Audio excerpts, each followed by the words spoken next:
चलिए, इसी बजट को लेकर क्या कुछ और कैसे प्रावधान लाए गए हैं, क्या कुछ इसका विश्लेषण अब किस तरह से कैसे किया जा सकता है, किनका क्या कुछ कहना है, कैसी राय इनकी आ रही है, ये सब हम जानने की समझने की कोशिश करते हैं, जिसके लिए हमारे साथ में अब लगातार अलग अलग मेहमान जुड़ते चले जाएंगे। सबसे पहले इस वक्त हमारे साथ में बजट पर अपनी प्रतिक्रिया देने के लिए कांग्रेस प्रवक्ता अजय गंगवानी जी जुड़ चुके हैं।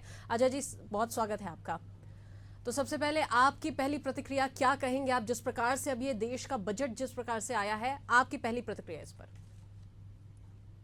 देखिए, महत्वपूर्ण है कि देश का जो आम बजट है वो आय व्यय का ब्यौरा नहीं होकर एक पॉलिसी डॉक्यूमेंट है जो ये निर्धारित करता है कि वर्तमान सरकार आने वाले एक साल में लिए किसान के लिए, गरीब के लिए, नौकरी पेशा के लिए, व्यापारी के लिए, युवा या महिला के लिए किस प्रकार से प्रयास करने वाली है। आने वाले एक वर्ष के लिए क्या ब्लूप्रिंट है, क्या रोड मैप है, किस प्रकार से रोजगार के नए अवसर सृजित किए जाएंगे, किस प्रकार से आम आदमी की जेब में पैसा डालने का काम किया जाएगा। अभी तक जो मैंने बजट सुना है, मुझे इस प्रकार के प्रयास की एक कमी महसूस हो रही है। महत्वपूर्ण है कि जो देश की जनता एक जो उम्मीद लेके बैठती है, एक आशा लेके बैठती है कि इस बजट में उसके लिए कुछ खास होगा, आर्थिक रूप से संबल प्रदान करने का प्रयास केंद्र की मोदी सरकार करेगी, और पूरी तरह मिसिंग महसूस हो रहा है। क्योंकि ये बजट से कहीं ना कहीं न समृद्धि का बजट है, न इसमें वित्तीय अनुशासन दिख रहा है, न इसमें जन कल्याणकारी योजनाएं दिख रही है, न आने वाले देश के सुनहरे भविष्य के लिए एक ब्लूप्रिंट और रोडमैप पूरा सीधा सीधा मिसिंग लग रहा है। महत्वपूर्ण यह है कि लगातार आज देखिए जो सर्वे किया गया उसमें कुछ बातें महत्वपूर्ण से उभरी। जो आयकर की लिमिट है वो पिछले 10 साल से 2014-15 से अब 2024 पे आ चुके हैं। 1 रुपए की आयकर की लिमिट में वृद्धि नहीं की गई। लगातार जो 2.5 लाख थी वो 2.5 लाख है। 83% देश की आम जनता ये स्पष्ट रूप से कह रही है कि जो आयकर की लिमिट है उसको 2.5 लाख से बढ़ा के 5 लाख की पहली बात। दूसरी महत्वपूर्ण बात, जो पेट्रोल और डीजल पर एक्साइज के रूप में केंद्र सरकार 36 लाख करोड़ रुपए वसूलती है। देश की आम जनता ये चाहती है कि पेट्रोल और डीजल को जीएसटी के दायरे में लाया जाए ताकि पेट्रोल डीजल के रेट में कमी हो, सीधा आम जनता को फायदा मिले। तीसरी महत्वपूर्ण बात, सेक्शन 80C की जो छूट मिलती है वो लगातार 10 साल से 1.5 लाख रुपए है। आज LIC पे, PF पे, इक्विटी पे आदि में जो निवेश किया जाता है उसमें जो 1.5 लाख की लिमिट है उसको कहने के देश की आम जनता चाहती है उसको बढ़ा के 2.5 से 3 लाख रुपए किए जाए। स्टैंडर्ड डिडक्शन जो सालों से मात्र 50,000 रुपए स्थिर है उसको बढ़ा के 1 लाख रुपए किया जाए। आज होम लोन पर ब्याज देखिए महत्वपूर्ण है क्या, लगातार जो घर बनाना महंगा होते जा रहा है, वर्तमान में 2 लाख रुपए तक का जो ब्याज है उसकी छूट मिल रही है। लगातार जो सी एसोसिएशन है, आर्थिक विश्लेषक है, ये लगातार इस बात को कह रहे हैं कि जो 2 लाख रुपए की लिमिट है ब्याज की उसको बढ़ा के 3 लाख रुपए किया जाए। ATD आज देखिए कहीं ना कहीं जो स्वास्थ्य सेवाएं हैं वो लगातार महंगी होती जा रही है। आप में या जो देश का आम नागरिक जो प्रीमियम पढ़ाता है लगातार उसमें 10 से 20% की वृद्धि हो रही है। वर्तमान में जो ATD के अंदर हेल्थ इंश्योरेंस की छूट है वो मात्र 25,000 रुपए है। लगातार सारे आर्थिक विशेषज्ञ कह रहे हैं इसको बढ़ा के 50,000 की जाए। और सबसे महत्वपूर्ण जो कैपिटल गेन है जिसकी सीमा 1 लाख है उसको बढ़ा के 2 लाख रुपए किया जाए। ये सारे आंकड़े जो मैं आपको दे रहा हूँ ये कहीं ना लगातार जो एसोसिएशन है, देश के वरिष्ठ आर्थिक विशेषज्ञ है, जो आर्थिक सलाहकार है, जो देश की आम जनता की आवाज है, ये 5-6 जो प्रमुख मुद्दे हैं उस पर अभी तक कोई घोषणा नहीं की गई है। और सबसे महत्वपूर्ण बात, आज मैं छत्तीसगढ़ का नागरिक हूँ, छत्तीसगढ़ की आम जनता ये उम्मीद करती है कि भैया छत्तीसगढ़ को कुछ दिया जाए, कुछ योजना घोषित की जाए, कोई आर्थिक पैकेज दिया जाए। जिस प्रकार से केंद्र की सरकार बैसाखी की सरकार चल रही है, आज बिहार को आप 41,000 करोड़ का पैकेज देते हैं, आंध्र प्रदेश को आप 15,000 करोड़ का पैकेज देते हैं। क्या छत्तीसगढ़ की घोषणा की जाएगी? क्या कोई फायदा पहुंचाने का प्रयास किया जाएगा? हमने देखा कि 10 सालों के अंदर जो है देश पे जो ऋण है 55 लाख करोड़ वो बढ़ के हो गया 161 लाख करोड़। मतलब वो देश पे ऋण कर देते हैं 3 गुना। आज देश की जनसंख्या 137 करोड़, प्रति व्यक्ति पे 1,17,000 रुपए का ऋण है। तो क्या ये देश का विकास है? आज देश की जो इनकम है उसका 28% जो हिस्सा है वो ऋण से आता है। और सबसे बड़ा जो खर्चा है, आज देश की आय का 20% हिस्सा हम ऋण के ब्याज के रूप में दे रहे हैं। तो क्या इस प्रकार से देश का विकास होगा? जो बढ़ती महंगाई है, जो 45 साल का बेरोजगारी का रिकॉर्ड टूट रहा है, ये आर्थिक असमानता है, इससे निपटने के लिए आखिर केंद्र की मोदी सरकार या वित्त मंत्रालय क्या कदम उठाएगा, ये पूरी तरह से इसमें मिसिंग महसूस हो रहा है। चलिए, बिल्कुल। तो यहाँ पर अजय जी आप बने रहिएगा, हमारे साथ में 2 और मेहमान यहाँ पर जुड़ चुके हैं। वासु शर्मा जी हैं बीजेपी प्रवक्ता और नितेश साहू जी हैं चार्टर्ड अकाउंटेंट हैं। वासु जी, मैं आपके पास में आना चाहूँगी, क्या कहेंगे आप? जिस प्रकार से अभी अजय जी की प्रतिक्रिया हमने सुनी है वे काफ़ी नाराज़ नजर आ रहे हैं। देश का जो बजट पेश हुआ है, आप कितने संतुष्ट हैं इस बजट से? आपकी प्रतिक्रिया पहले इस बजट को लेकर ओवरऑल। देखिए प्रसाद जी, निश्चित रूप से ये बजट है, सर्वासी बजट है, सभी लोगों का ध्यान में रख के बनाया गया है। और ये दूरगामी बजट है, भारत को विकसित भारत कैसे बने उस बजट में झलक दिखती है। और निश्चित रूप से कांग्रेस के प्रवक्ता से उम्मीद तो नहीं कर सकते प्रसाद जी, वो भारतीय जनता पार्टी के बजट की तारीफ करेंगे। उनका काम है विरोध करना। लेकिन जनता के लिए इसमें बहुत कुछ है, जनता के लिए बहुत कुछ है इसमें। और निश्चित रूप से आने वाले देश में विकास की रफ्तार तेजी से बढ़े, बेसिक इंफ्रास्ट्रक्चर में ध्यान दिया गया है, टैक्स स्लैब में ध्यान दिया गया है। और निश्चित रूप से जैसे आर्थिक सर्वेक्षण पेश होता है बजट के पहले, तो आप देखिए दुनिया जहां पर ग्रोथ रेट की बात करें, दुनिया जहां पर 3.2% ग्रोथ रेट है, वहां पर भारत का 8% है। और आने वाले जीडीपी अनुमान लगाए हम तो 6.5 to 7% रहने वाला है। ये बहुत ही बड़ी बात है। ये देश में कांग्रेस के जमाने में जीपी का हाल देख लीजिए और भारतीय जनता पार्टी के समय का देख लीजिए। और दूसरी बात, ये बहुत रहने होते थे महंगाई दर अभी कितनी है? कल के इकोनॉमिक्स उसमें आया है, महंगाई दर अभी कितनी है? 2022-23 में जो 6.7% थी, वो 23-24 में घट के 5.4% होने वाली है। यानी महंगाई दर में भी लगातार कमी हो रही है। और दूसरी बात करूं मैं, पर कैपिटल इनकम हम देखें तो 2013-14 में ये था, 2013-14 में था, 2013-14 में, हाँ 2013-14 में था 2,15,787 रुपए। और ये 2024 में आंकड़ा जो आईएमएफ बता रहा है, आईएमएफ आंकड़ा दे रहा है, ये 2,45,000 के आसपास पर कैपिटल इनकम जा रहा है। और आईएमएफ और ट्रेजरी रिपोर्ट कह रहे हैं कि 2030 तक ये आय 70% से ऊपर बढ़ने वाला है। जो इंडिया का जो विकास दर है और जो पर कैपिटल इनकम है, वो तेजी से ग्रो कर रहा है। कांग्रेस के जमाने में, मैं 2013 की बात कर लूं, कांग्रेस के जमाने में ये 2013 में पर कैपिटल 54,135 रुपए, यानी मात्र 10 साल में 2,15,000 अभी था और 2024 में 2,45,000 के आसपास जाने का अनुमान है। तो निश्चित रूप से देश विकास की ओर जा रहा है। कांग्रेस की मजबूरी है, वो नहीं बता पाएंगे, लेकिन देश के लिए सर्वासी बजट माननीय निर्मला सीतारमन जी और प्रधानमंत्री मोदी जी देश के लिए है। देश की तरक्की उन्नति इस बजट से आगे दिखेगी। चलिए, बिल्कुल, तो काफ़ी आश्वस्त और संतुष्ट यहाँ पर नज़र आ रहे हैं। अब हमारे साथ में एक और मेहमान नितेश साहू जी जुड़ चुके हैं, चार्टर्ड अकाउंटेंट हैं। नितेश जी, आप क्या कहेंगे? जो राजनीतिक प्रतिक्रिया है वो तो हमने जानने की समझने की कोशिश की है, लेकिन बतौर चार्टर्ड अकाउंटेंट आपकी क्या कुछ प्रतिक्रिया रहेगी? किस प्रकार से आप विश्लेषण करेंगे जिस प्रकार से ये जो पूरा खाका और जो रोड मैप तैयार किया गया बजट के माध्यम से, इकोनॉमिकली कैसा असर इसका, और किस प्रकार से किस तरह से देख रहे हैं आप इस बजट को? इससे तो हमारे जो आम नागरिक हैं, सैलरी पर्सन जो है, उनके ऊपर लोग थोड़ा सा कम करने की कोशिश करिए पहले इलेक्शन को लेकर। लेकिन जो उन्होंने टैक्स रिविजन किया है उसमें कुछ खास बेनिफिट है नहीं। और साथ ही साथ जो कैपिटल गेन में इन्होंने इन्वेजन किया है 2.5% का इन्होंने एलटीसीजी में बढ़ाया है और 5% एससीसीजी में बढ़ाया है। इससे हमारे इन्वेस्टर्स को काफी ज्यादा नुकसान होगा। चलिए, बिल्कुल, तो बहुत ज़्यादा संतुष्टि यहाँ पर भी नज़र नहीं आ रही है। अजय जी, आपसे आपके पास में मैं आना चाहूँगी। आपसे जब अभी हम प्रतिक्रिया ले रहे थे तो आपने थोड़ी अपनी कुछ नाराज़गी और असंतुष्टि अपनी भी जाहिर की है, और आपने कहा है कि आम जनता के लिए तो इसमें कुछ ऐसा है नहीं।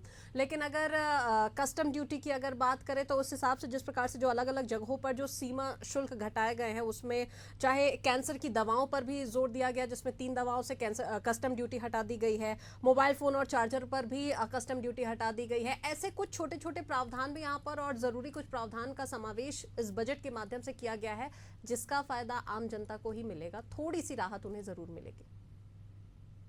देखिए, मैं 2 चीजें कहना चाह रहा हूँ। कुछ राहत दी गई है, परंतु मैंने स्पष्ट रूप से कहा, देश की आम जनता, युवा, महिला, हर वर्ग जो उम्मीद एक आशा लेके बैठता है, ये ऊँट में मुंह में जीने की बात है। देखिए, महत्वपूर्ण मैंने 6 से 7 बातें स्पष्ट की। क्या इनकम टैक्स के स्लैब में कुछ बदलाव किया जाएगा?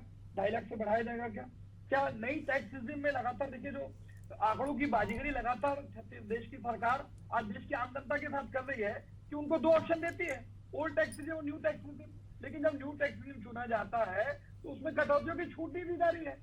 आज भी लगभग 75% देश का आम नागरिक जो ओल्ड टैक्स सिस्टम चुन रहा है, ये महत्वपूर्ण है। क्या पेट्रोल डीजल को जीएसटी के दायरे में लाके उसका रेट कम किया जाएगा? जब क्रूड ऑयल की कीमत 40 से 50% कम हो रही है तो भी केंद्र की मोदी सरकार क्यों पेट्रोल डीजल के रूप में 1 रुपए की कमी करती है? आज लगातार किसान सड़कों में आंदोलन करते रहे, क्या इस बजट में किसानों को एमएसपी की गारंटी दी जाएगी? क्या खाद, बीज और खेती के जो अन्य साधने हैं, आज 28% जीएसटी वसूल की जा रही है, क्या उसमें कुछ कमी की जाएगी? हमने देखा, पहले भी देख लीजिए, जो पुराना बजट था, चाहे उसमें खाद्य सब्सिडी की बात करूं, मनरेगा की बात करूं, या उर्वरक सब्सिडी की बात करूं, या पेट्रोलियम सब्सिडी, आज लगातार उसमें 25 से 40% की कटौती करके आखिर किसको नुकसान पहुंचाने का प्रयास किया जा रहा है? ये बजट में स्पष्ट रूप से दिख रहा है कि इनकी प्राथमिकताओं में इनके उद्योगपति और पूंजीपति मित्र हैं, आज देश का आम नागरिक नहीं है। कोई विशेष घोषणा किसी ने नहीं दिख रही है, न कोई युवा के लिए, न महिला के लिए। आज सबसे महत्वपूर्ण बात स्पष्ट कर दूं, आज ये युवाओं के लिए इंटेंशिप की बात कर रहे हैं। हमारा लोकसभा का जो कांग्रेस का घोषणा पत्र था, हमने घोषणा की थी कि भैया हम ग्रेजुएट और डिप्लोमा जो युवक है उनको इंटेंशिप दे के साल में 1 लाख रुपए की वो देंगे और उसको कॉपी करने का प्रयास करते हैं। तो ये महत्वपूर्ण है कि आप खुद क्या निर्णय ले रहे हैं? ना आप एटीज सीमा की छूट बढ़ा रहे हैं, ना आयकर की लिमिट बढ़ा रहे हैं, ना पेंशन डिडक्शन में वृद्धि कर रहे हैं, ना कैपिटल गेन टैक्स की लिमिट बढ़ा रहे हैं, ना होम लोन पर जो 2 लाख की ब्याज की छूट है आप उसको बढ़ा रहे हैं, ना एटीडी की छूट बढ़ा रहे हैं। तो देश की आम जनता जो लगातार उम्मीदें लेके बैठी है, आप उनको सीधा फायदा पहुंचाने का प्रयास किया जाना चाहिए था। आज 45 साल का बेरोजगारी का रिकॉर्ड टूट रहा है, तो आने वाले 1 साल में इस प्रकार से जो 30 लाख सरकारी पद खाली है, ये संसद में खुद स्वीकार करते हैं कि भैया केंद्र सरकार में 30 लाख पद खाली है। आज किसी भी एग्जामिनेशन का कोई फॉर्म नहीं आता, न कोई रोजगार देने का प्रयास किए जा रहे हैं, न महिलाओं को फायदा पहुंचाने का प्रयास किया जा रहा है। जो बढ़ती आर्थिक असमानता है, आज किसान क्या है 27% चलिए, तो कुल मिलाकर आम जनता को राहत पहुंचाने की कोशिश यहाँ पर नहीं हो रही है और ना ही कुछ ऐसे विशेष प्रावधान यहाँ पर किए गए हैं जिससे वो जो जनता है वो राहत की सांस ले सके। वासु जी भी हमारे साथ में लगातार बने हुए हैं। वासु जी, आपकी प्रतिक्रिया, कितना इत्तेफाक आप रख रहे हैं अजय जी की इन तमाम बातों से? देखिए प्रथा जी, मैंने पहले ही कहा, कांग्रेस के प्रवक्ता है वो भारतीय जनता पार्टी के बजट की तारीफ नहीं करेंगे, वो अपनी बातें जरूर कह रहे हैं, लेकिन वो जो बजट में अच्छाई है वो नहीं बता रहे। मैं आपको बताता हूँ अच्छाई क्या है। ये जो बात करते हैं, अगर ये बेरोजगारी की बात करते हैं, कल जो रिपोर्ट सर्वे पेश हुआ है उसमें बेरोजगारी की दर कितनी बताई गई है? 3.2%। ये बेरोजगारी का चिल्ला चिल्ला के रोना होते हैं कांग्रेस वाले, उसमें बेरोजगारी दर 3.2 रेशो परसेंट बताई गई है। ये मैं नहीं करूँ, आपने क्या पता लग जाएगा। और जहां तक महंगाई, देखो महंगाई की बात है, महंगाई की बात मैं आपके पास आऊंगी, पहले वासु जी की प्रतिक्रिया सुन लेते हैं, उसके बाद में फिर मैं आपके पास में आती हूँ जी। महंगाई प्रथा जी एक भी मनमोहन सिंह काल को 2004 से 2014 का काल आप उठा लीजिए, जो महंगाई का परसेंट है 5% से कभी नीचे गया हो या 5% भी रहा हो 10 साल में, तो मैं मान जाऊंगा कांग्रेस के प्रवक्ता बता दें। तो यही है, ये भारतीय जनता पार्टी की नीति है जो स्पष्ट रूप से महंगाई को लगाम लगाने की लगी हुई है और निश्चित रूप से महंगाई कम भी देती है। जहां तक महंगाई की बात करिए, मार्च में 2 रुपए केंद्र सरकार ने कम किया था पेट्रोल पे, लेकिन कांग्रेस सरकार ने कैसे अपने प्रदेश की जनता को लूटना चालू कर दिया। जैसे ही लोकसभा का चुनाव खत्म हुआ, कर्नाटक के अंदर 3 रुपए लीटर, 3 रुपए डीजल पेट्रोल के रेट बढ़ा दिए। तो कर्नाटक की जनता की चिंता आप क्यों नहीं कर रहे हो? अगर इतनी चिंता देश की जनता है तो आप भी पैसा कम कर रहे हो। 3 रुपए लीटर क्यों बढ़ा दिया आपने भाई? एक तरफ आप अपने प्रदेश में पेट्रोल डीजल के रेट बढ़ा रहे हैं और दूसरी तरफ भारतीय जनता पार्टी के सवाल पहले अपने अंदर झांक लीजिए। दूसरी बात, किसानों की बात करें, किसानों के लगातार एमएसपी का रेट बढ़ रहा है। आज 2300 रुपए धान का समर्थन मूल्य है, जो 2014 में मात्र 1400 रुपए था, आज बढ़ के 1000 रुपए से ऊपर हो गया, 2300 रुपए के आसपास पहुंच गया। किसानों के खाद, बीज से लेकर सारे चीजों की व्यवस्था कम रेटों में, बाहर के देशों की अपेक्षा करें तो भारत में कम रेटों में किसानों को सब चीज मिल रहा है। तो कांग्रेस पार्टी अपने घर में जाके, कांग्रेस पार्टी ने जो देश की हालत करके 10 साल में छोड़ी थी, उसको रिवाइव करने में थोड़ा समय लगता है। लेकिन आप सोचिए, आप 2004 में 11वें नंबर की अर्थव्यवस्था थी प्रथा जी, और मनमोहन शास्त्री अर्थशास्त्री प्रधानमंत्री होने के बाद भी वो 11वें नंबर की अर्थव्यवस्था को 10वें नंबर पे ले जाता है। वो 11वें नंबर की अर्थव्यवस्था 11वें नंबर की थी, लेकिन प्रधानमंत्री नरेंद्र मोदी जी ने 10 साल में 11वें नंबर की अर्थव्यवस्था को 5वें नंबर पे लाया। अब हम 3रे नंबर पे लाने की बात कर रहे हैं। तो यही है भारतीय जनता पार्टी का मॉडल और देश को विकास की उन्नति की ओर ले जाने वाला। 1 मिनट का समय दीजिए। जी की भी प्रतिक्रिया सुन लेते, काफी देर से वो कुछ कहना चाह रहे हैं। फिर नितेश जी, मैं आपके पास में भी आ रही हूँ एक महत्वपूर्ण सवाल के साथ में। जी अजय जी। देखिए महत्वपूर्ण है, वासु जी बड़े बड़े दावे कर रहे हैं, मैं 6 उदाहरण दे देता हूँ। वो 11 करोड़ रोजगार देती है। पिछले 10 सालों के अंदर जितनी एमएसएमई बन रही है, 90% एमएसएमई 3 साल के अंदर बंद हो जा रही है। आखिर इसके पीछे कारण क्या है? आप कारपोरेट टैक्स में 1.5 लाख करोड़ रुपए की चोट सीधा पहुंचाते हैं। एक आम आदमी से आप 30% टैक्स वसूल करते हैं, एक भागीदारी फर्म के व्यक्ति से आप 30% टैक्स वसूल करते हैं, लेकिन अपने जो कारपोरेट हैं, जो पूंजीपति मित्र हैं, आखिर उससे 25% टैक्स ले रहे हैं। तो क्या एक आम आदमी से ज्यादा टैक्स वसूलना उचित है? बता दीजिए। आप 16 लाख करोड़ रुपए अपने पूंजीपति मित्रों का लोन राइट ऑफ कर देते हैं, जिससे 25 सालों तक किसानों का घर माफ हो सकता है, 25 साल तक मनरेगा का पैसा दिया जा सकता है, लेकिन आपकी प्राथमिकताओं में देश का आम आदमी नहीं है। आप देश के ऋण को 55 लाख से बढ़ा के 161 लाख करोड़ कर देते हैं। क्या देश का विकास है? भुखमरी इंडेक्स में भारत आज पाकिस्तान, बांग्लादेश, श्रीलंका से भी नीचे है। क्या देश का विकास है? 45 साल का बेरोजगारी का रिकॉर्ड टूटता है। क्या देश का विकास है? 27 करोड़ लोगों को आप गरीबी रेखा से नीचे ढकेल देते हैं। क्या देश का विकास है? 36 लाख करोड़ रुपए आप पेट्रोल और डीजल पर एक्साइज के रूप में वसूलते हैं। क्या ये उचित है? आप बड़ी बड़ी बातें कर रहे हैं महंगाई की, पेट्रोल 100 के पार, डीजल 90 के पार, 400 देश के विकास को लेकर यहाँ पर सवाल उठ रहे हैं। अजय जी और वासु जी, आपको मैं रोकना चाहूंगी। नितेश जी आपके पास में आते हैं और उसके बाद में फिर वापस से इस मुद्दे को लेकर और इस सवाल को लेकर मैं वापस से अजय जी और वासु जी आपके पास में आऊंगी। नितेश जी, आप क्या कहेंगे? आप युवा हैं, चार्टर्ड अकाउंटेंट हैं, इकोनॉमिकली कितना क्या कुछ और कैसा अफेक्टिव रहा है ये तो हमने आपसे जानने की और समझने की कोशिश की है। बाकी अगर बतौर युवा आप कैसे देखते हैं? युवाओं को लेकर भी खासा फोकस और इस बजट में विशेष प्रावधान देखने को मिला है, जिसमें इंटर्नशिप जैसे प्रावधान रखे गए हैं, 10 लाख रुपए तक के लोन देने का भी प्रावधान रखा गया है, 500 कंपनियों में इंटर्नशिप की बात कही गई है, 5,000 रुपए वेतन के रूप में बतौर इंटर्न को यहाँ पर स्टाइपेंड मनी के तौर पर या फिर वेतन के रूप में दिया जाएगा। आप इस पहल को आप कैसे देख रहे हैं? मैम, जैसे कि इन्होंने इंट्रोड्यूस किया है अपस्किलिंग का प्रोग्राम। अपस्किलिंग से हमारे युवाओं को रोजगार के लिए मिलेगा तो सही, लेकिन जॉब कहाँ है? आप उनको जॉब नहीं दे रहे, आप उनके सिर्फ स्किल्स अपग्रेड कर रहे हैं।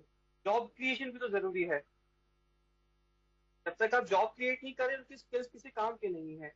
उसके बाद जो आपने ये टीसीएस में आपने कम किया है, उसके अलावा कुछ मेडिसिन में आपने ना क्लीन कैंसर मेडिसिन में आपने कस्टम्स में राहत दी है। मैम, मुझे नहीं लगता कि आम आदमी को इससे कुछ फायदा मिल रहा है। हालांकि हेल्थ सेक्टर में उन्होंने कुछ कोशिश करी है करने की, but I don't think so it's working anything. उसके अलावा 500 ये टॉप कंपनियां हैं, उसमें 1 करोड़ युवाओं को इंटर्नशिप की बात भी यहाँ पर कही गई है सरकार की ओर से। इंटर्नशिप देने से ही कुछ नहीं होगा, उनको रोजगार से जोड़ना भी है। ऐसे लाखों युवा मेरे पास आते हैं जिन्होंने इंटर्नशिप की हुई है, लेकिन उनके पास जॉब नहीं है। उनको रोजगार से भी तो जोड़ना है। चलिए, बिल्कुल बिल्कुल। तो यहाँ पर मिलीजुली प्रतिक्रियाएं यहाँ पर निकलकर सामने आ रही, चाहे राजनीतिक विश्लेषण करने की बात हो या फिर आर्थिक स्थिति के तौर पर इकोनॉमिकली भी यहाँ पर युवाओं की ओर से क्या कुछ कहना है, उनकी क्या कुछ और कैसी प्रतिक्रिया है इस पूरे बजट को लेकर। इसको लेकर भी हम लगातार ये कार्यक्रम चला रहे हैं और लोगों की राय जानने की कोशिश इस बजट के माध्यम से यहाँ पर कर